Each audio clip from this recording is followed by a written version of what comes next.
안녕하세요, 육아동지 여러분, 아유톡입니다. 네, 지난번 칭찬 스티커 효과 있을까 영상에서 칭찬 스티커는 외적 보상의 한 종류이고, 이 외적 보상은 자칫하면 내적 동기를 저해할 수 있다는 말씀도 드렸었어요. 그래서 칭찬 스티커를 쓸 때에는 주의가 좀 필요한데요. 오늘은 이거에 대해서 한번 다뤄볼게요. 칭찬 스티커도 적절히 사용하면 효과를 볼 수 있는데요. 칭찬 스티커를 쓰는 의미가 무엇일까요? 두 가지로 한번 얘기를 해볼게요. 칭찬 스티커를 하는 과정에서 스스로 어떤 행동이 나아진다고 느낄 때, 즉 향상감을 느꼈을 때 외적 동기가 내적 동기로 전환될 수가 있어요. 동기에는 내적 동기와 외적 동기가 있는데요. 쉽게 말하면 공부할 때 배우는 게 즐거워서 하는 건 내적 동기, 100점 맞으면 엄마가 핸드폰 사준댔으니까 하는 거는 외적 동기에 의해서라고 할 수가 있어요. 그런데 우리가 스스로 어떤 일을 해 나가기 위해서는 이 내적 동기가 참 필요한데요. 그런데 이 내적 동기를 갖는다는 것도 좀 쉽지 않은 일인 것 같아요. 그쵸. 처음부터 내적 동기를 가지고 일을 한다면 가장 좋겠지만 내적 동기를 유발하기 위해서 외적 동기를 적절히 사용할 수도 있겠죠. 외적 동기를 내적 동기로 전환시키는 두 가지 요소가 있는데요. 첫 번째는 향상감, 두 번째는 중요도가 있어요. 향상감을 예로 들면 아이가 공부를 하다 보니까 이거 이제 잘 되네, 이거 그렇게 어렵지 않네, 우리 성적도 오르네, 성적이 오르니까 나도 기분 너무 좋은데, 이런 생각이 든다면 외적 동기가 없어도 공부를 더 할 수 있게 되는 거죠. 두 번째로 중요도는 아이들한테 아직은 조금 어려운 개념인데요. 예를 들어서 지금 하는 공부가 나중에 나의 인생에서 어떤 영향을 미칠지, 이 중요성을 알기 때문에 지금 하기 싫어도 참고 공부를 하는 거죠. 이 중요도 같은 경우에는 아이들에게 좀 어려울 것 같은데 향상감 같은 경우에는 도움이 될 수가 있겠네요. 왜 우리도 운동 같은 거 시작할 때 처음에 하기 싫고 어려우면 이거 잘 못하는 것 같은데 나 계속 해야 되나, 재미없는데, 그러다가 점점 계속 하다 보니까 잘하게 되면은 계속 빠져들어서 할 때 있잖아요. 그쵸. 아이들에게 칭찬 스티커가 이 향상감을 느끼게 해주는 수단이 될 수 있어요. 처음에는 엄마가 스스로 밥을 먹으면 스티커 줄게 이렇게 이야기를 했는데 계속 하다 보니까 엄마 아빠한테 칭찬도 받고 맨날 식사 시간에 막 신랑이 묻고 너 혼자 빨리 먹어, 맨날 먹여줘야 되냐 이러다가 아이가 스스로 먹어보고 칭찬받는 경험이 있으면 또 식사 분위기도 굉장히 따뜻하고 온화하고 이런 경험을 하면서 아이 스스로 나 혼자서도 밥 먹을 수 있네, 나 괜찮은 아이네, 나 좋은 아이다 이렇게 이제 느낄 수 있는 거죠. 이후에는 스티커가 없어도 이제 스스로 밥을 먹을 수 있게 되는데, 결국 우리가 칭찬 스티커를 쓰는 것도 아이가 궁극적으로는 외적 보상 없이도 자발적 동기에 의해서 행동할 수 있게끔 하는 거죠. 그렇지만 이렇게 칭찬 스티커를 통해서 내적 동기로 전환시킬 때에는 부모의 반응이 굉장히 중요하거든요. 저희가 이따가 뒷부분에서도 말씀드릴게요. 칭찬 스티커를 쓰는 또 다른 의미는요, 아이들에 따라서 훈육 방법도 달라져야 하죠. 때로는 칭찬이나 훈육만으로는 행동을 변화시키기 어려운 아이들이 있어요. 보상이라는 강력한 동기부여 매체가 없으면 잘 움직이지 않는 아이들이 있거든요. ADHD나 반항적이고 공격적인 아이들의 예를 들 수 있겠죠. 이런 경우에도 칭찬 스티커를 통해서 아이들의 행동을 변화시키고, 이런 변화가 부모 자녀 관계도 또 긍정적인 영향을 미칠 수 있는 거죠. 그렇다면 칭찬 스티커 어떻게 써야 할까요? 구체적인 방법을 말씀드려 볼게요. 먼저 아이의 연령이 최소 만 3에서 4세는 되어야 해요. 자신의 행동과 결과를 연결시켜서 생각을 하고 스티커를 모으는 수 개념의 인지가 필요하기 때문인데요. 만 3, 4세 때는 아주 간단한 형태의 칭찬 스티커면 좋고요. 좀 더 형태가 복잡한 행동 목표를 여러 개 두는 그런 칭찬 스티커는 만 5세 이후가 더 적절할 것 같아요. 아이에게 지금까지는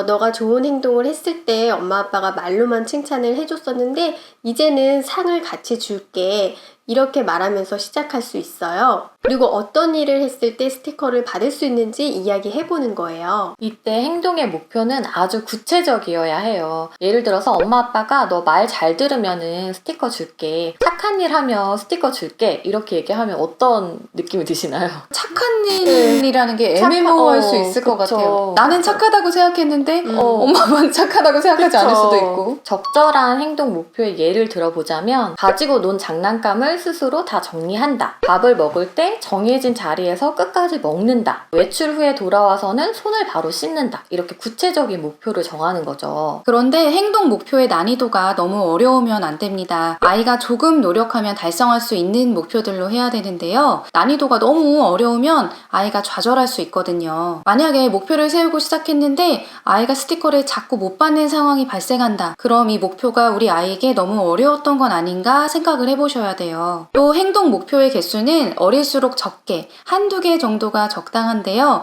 좀 더 연령이 늘어난다면 목표를 여러 개로 할 수가 있어요. 그런데 이번 영상에서는 어린 연령에 초점을 맞춰서 말씀드려 볼게요. 목표를 정했으면 보상물이 있어야겠죠. 보상물이 여러 개 다양하게 있으면 좋은데요. 이것도 구체적으로 정해야 돼요. 엄마가 생각하는 건 5,000원짜리 장난감인데 아이는 아주 비싼 고가의 레고를 생각할 수도 있잖아요. 그리고 보상이 매력적이지 않으면 아이가 또 흥미를 잃을 수 있겠죠. 엄마가 이거 스티커 다 모으면 책 사줄게 했는데 아이가 책을 별로 좋아하지 않으면 스티커 모을 의미가 없는 거죠. 그럼 하기 싫겠죠. 보상의 종류도 여러 가지여야 해요. 스티커를 적게 모았을 때 받을 수 있는 보상이랑 스티커를 많이 모았을 때 받을 수 있는 보상들로 다양해야 하거든요. 그리고 모아야 하는 스티커 개수가 너무 많아도 안 돼요. 만약에 아이한테 스티커 50개를 모아야지 보상을 받을 수 있다 이러면 너무 어린 아이들 같은 경우에는 나 안 할래 뭐 이렇게 할 수도 있거든요. 금방금방 받을 수 있는 보상들로 구성을 해야 해요. 보상 메뉴판을 만들어서 아이가 잘 볼 수 있는 곳에 붙여놓으면 좋은데요. 구체적으로 예를 들어 본다면 스티커 1개면 엄마나 아빠가 동화책 3권 읽어주기. 이건 또 책을 좋아하는 아이여야겠죠? 그리고 스티커 2개다. 그러면 막대사탕 하나.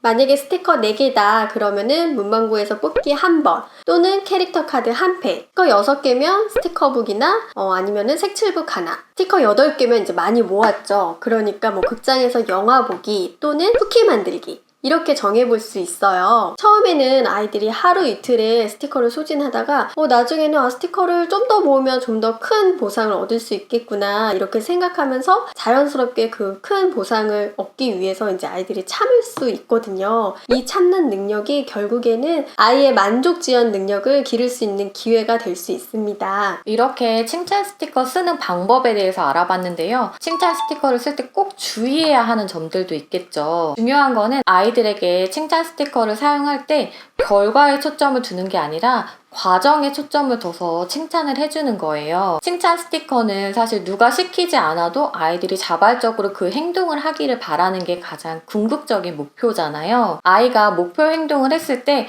여기 스티커 2개 모았으니까 사탕 하나 줄게 이렇게 끝내는 게 아니라 이전에는 우리 현이가 밥 먹을 때 엄마가 항상 도와줬어야 했는데 이제는 우리 현이가 혼자서 밥이랑 반찬도 골고루 잘 먹네. 이제 정말 다 큰 누나 같다. 밥 스스로 먹었으니까 여기 칭찬 스티커 하나 줄게. 이렇게 아이가 노력한 과정을 칭찬해 주시는 게 진짜 중요합니다. 그 전에 칭찬 스티커를 쓰는 것이 우리 아이의 내적 동기를 손상시키지는 않을 것인지 이거에 대해서 조금 신중하게 고민할 필요가 있어요. 저 같은 경우에는 저희 첫째가 책 읽는 걸 굉장히 좋아하는데 또 이렇게 쓰는 거는 별로 안 좋아해서 읽은 책 제목을 쓰면은 스티커를 좀 붙여서 해볼까 이런 생각을 했었는데 괜히 스티커를 했다가 순수하게 책 읽는 동기에까지 영향을 줄 수 있겠다 이런 생각이 들어서 하지 않았던 적이 있어요. 그러면 다른 때 언제 스티커 사용해봤어? 이거는 저희 아육톡 멤버 모두가 동의하는 건데요. 칭찬 스티커를 많이 쓰는 거를 좋아하지는 않아요. 그래서 한 번 써본 적이 있는데 아이가 이제 6세 말쯤에 연산 학습지를 시작을 했어요. 책상 앞에 앉아서 있는 시간을 늘리려고 하는 게 목적이었거든요. 학교 입학을 대비해서. 근데 아이가 학습지를 처음 해보니까 좀 낯설어 하기도 하고 싫어하기도 해서 이거를 매일매일 해서 스티커를 붙여서 한 권을 끝내면 원하는 만화책을 한 권 사주겠다고 했어요.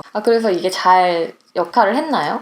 처음에는 낯설어 하다가 이제 점점 하면서 생각보다 어렵지 않네, 쉽네, 나 할 수 있네 이렇게 생각이 드니까 이제는 스티커 없이도 매일 일정 시간 앉아서 공부하는 습관이 생겼거든요.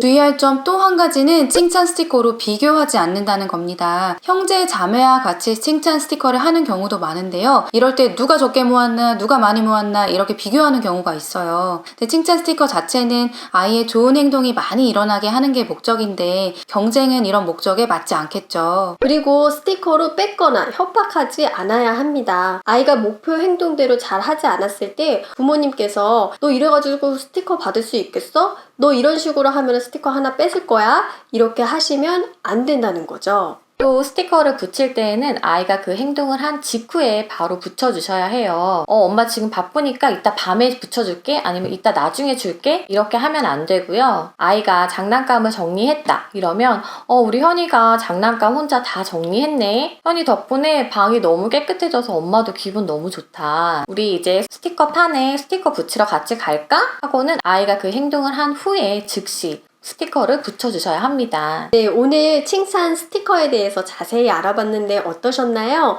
칭찬이나 격려 외에도 우리 아이의 행동을 좋게 이끌어내기 위한 방법으로 칭찬 스티커를 잘 사용할 수 있어요. 칭찬 스티커 쓰는 방법 제대로 익혀서 우리 아이에게 꼭 필요한 순간에 써먹어 보셨으면 좋겠어요. 그러면 저희는 또 다음 영상에서 찾아뵙겠습니다. 육아동지 여러분, 다음에 또 만나요.